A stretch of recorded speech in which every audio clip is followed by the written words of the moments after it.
Hi, you are a developer. Well, you think you're a developer. Nice. Building app is really cool, except when it's not. Let's say you are building a web app. The web app works perfectly.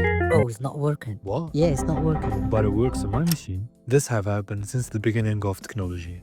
Will this happen or will happen to every programmer? We call this developer's law. Any code that works perfectly on your machine will inevitably fail on everyone else's. But what if I tell you there is a way to prevent this? This is Docker. So what's Docker? It's the sponsor of today's video. Docker is the #1 most used developer tool based on Stack Overflow survey that helps you develop, shape, and run applications within a lightweight containers. What?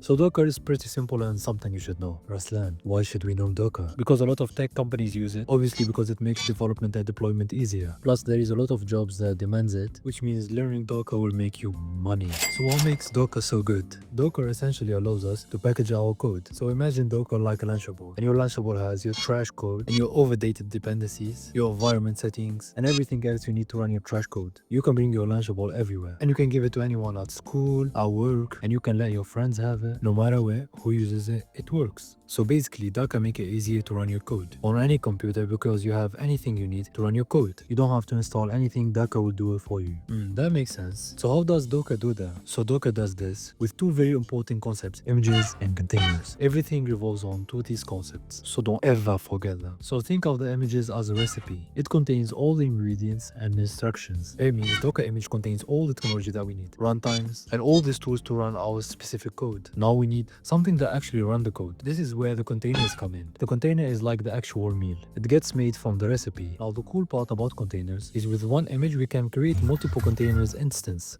What? As long as you have an image, you can create a container and run the code.